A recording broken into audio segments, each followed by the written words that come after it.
Lantas bagaimana regulasi FIFA-nya Bang? Apakah ada yang mengatur ikatan dinas ataupun surat tugas seperti didapatkan oleh Putu Gede? Wow, Putu Gede dilepas Persib Bandung. Menariknya, pelepasan yang dilakukan oleh Persib Bandung terhadap Putu Gede karena adanya surat tugas yang artinya membuat Putu Gede harus kembali ke Bayangkara FC. Nah, sebelum lebih jauh, aku nggak pernah bosan-bosannya untuk ingatkan teman-teman ketika teman-teman tonton video ini, sekalian tekan tombol like-nya. Belum lama ini, sekitaran 1 minggu yang lalu teman-teman, di salah satu video yang membahas pertandingan Persib Bandung di Liga 1 Indonesia, kita membahas bagaimana kontribusi yang dilakukan oleh Putu Gede, dan bisa teman-teman perhatikan di sektor kanan permainan Persib Bandung. Di situ quote and quote harga mati sudah menjadi tempat yang dimiliki oleh Putu Gede. Memang itu menjadi titik berbahaya juga ketika Putu Gede sudah nyaman, tidak ada saingan yang ia dapat di posisi fullback kanan Persib Bandung. Nah, kenapa Persib Bandung khususnya bersama Boyan Hodak terus-menerus mempercayakan Putu Gede? Karena dari sisi satu lawan satunya, dari sisi defendingnya, bisa kita katakan menjadi pemain yang oke. Sedangkan kalau kita bicara di posisi fullback sebelah kiri Persib Bandung, di situ perhatikan Boyan Hodak beberapa kali melakukan pergantian pemain. Contohnya kadang dimainkan Daisuke Sato, kadang dimainkan Edo Febriansah, kemudian kadang dimainkan Rejaldi Hehanussa. Nah, dari 3 pemain yang aku sebutkan di sektor fullback sebelah kiri Persib Bandung, plus minus kita melihatnya. Plus minus dalam arti kata, Edo Febriansah kuat dari sisi attacking, namun dari sisi defending perlu peningkatan lagi. Aku bukan katakan jelek, aku bukan katakan buruk, tapi perlu peningkatan lagi. Di sisi lain, Rejaldi Hehanussa kuat dari sisi defending dan beberapa kali melakukan attacking, khususnya lewat bola-bola crossing ataupun early crossing. Itu menjadi turning point yang coba dimanfaatkan oleh Persib Bandung. Daisuke Sato dari sisi defending oke, dari sisi attacking tidak begitu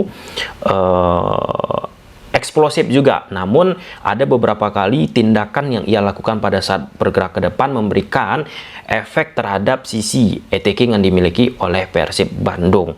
Ya, secara normal teman-teman, kalau kita bicara pelatih sepak bola, pasti mereka akan fokus terlebih dahulu bagaimana memperkuat sisi defending. Ketika sudah kuat dari sisi defending, baru mereka menggencarkan permainan untuk bisa menciptakan sebuah peluang.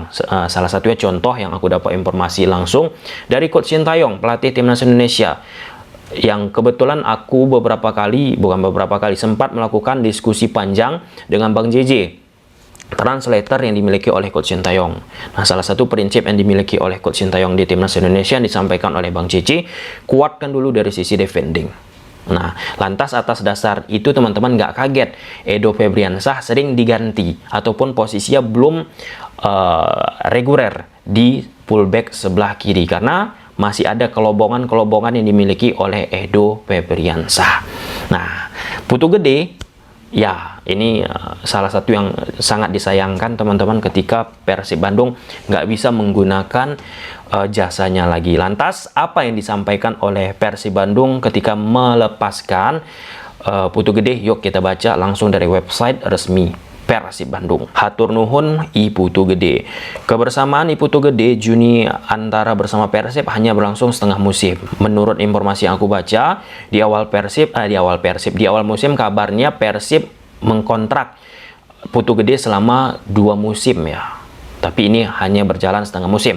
Pertandingan menghadapi Arema FC di Stadion GBLA Rabu 8 November 2023 menjadi penampilan terakhir Putu bersama Persib karena ia harus kembali ke klub lamanya.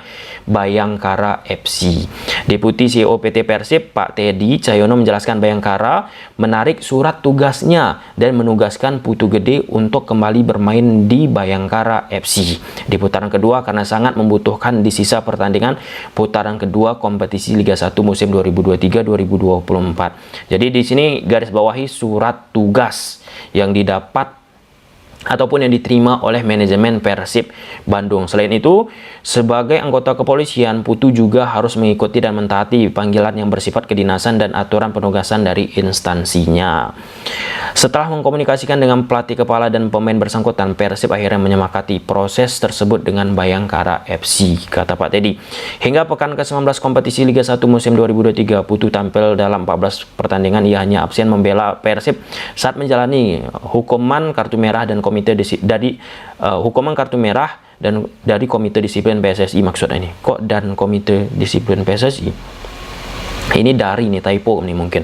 Atas kontribusinya selama setengah musim, atas nama Persib, Teddy menyampaikan apresiasi dan ucapan terima kasih. Hatur nuhun Putu, kata Pak Teddy. Kita bicara secara umum dulu teman-teman soal transfer di Liga Indonesia. Itu biasanya pembelian pemain, perekrutan pemain, nominalnya nggak akan disebutkan. Nilainya, harganya tidak akan disebutkan. Mau siapapun itu pemainnya. Karena aku dapat informasi menggali dari beberapa agen yang pernah kita wawancarai dan kita tampilkan di kanal YouTube Tamideski, teman-teman. Yaitu kaitannya tentang etik. Tentang ya kebiasaan sih yang belum sampai ke situ sepak bola Indonesia kita. Mungkin suatu saat nanti bisa nih sampai ke situ sepak bola Indonesia kita. Mengapa tidak? Bukan satu poin yang bagus, aku rasa teman-teman, keterbukaan.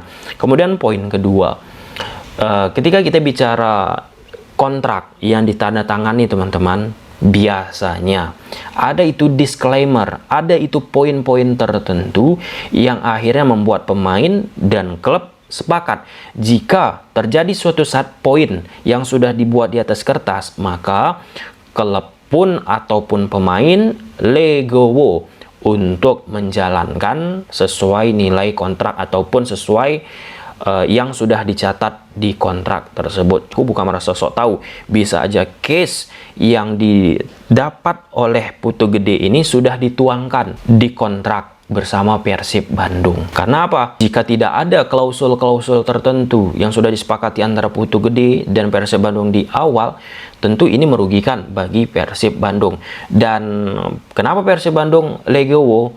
Nah, aku berpikirnya sudah ada nih memang poin-poin klausul-klausul di awal kontrak yang disampaikan Putu Gede jika Persib Bandung merekrut Putu Gede. Lantas bagaimana regulasi FIFA-nya Bang? Apakah ada yang mengatur ikatan dinas ataupun surat tugas yang seperti didapatkan oleh Putu Gede? Itu tidak ada secara regulasi FIFA, tidak ada hubungannya. Apa yang dilakukan oleh Putu Gede dengan Persib Bandung itu sifatnya profesional dalam bidang olahraga, bukan dalam ikatan dinas. Ini lebih menjaga aja sih hubungan antara Persib Bandung dengan Bayangkara dengan pihak-pihak terkait teman-teman, plus ya didasari oleh surat tugas yang sudah diterima oleh Persib Bandung. Mungkinkah ini dalam mekanisme transfer? Ini hanya Putu Gede yang bisa menjawab.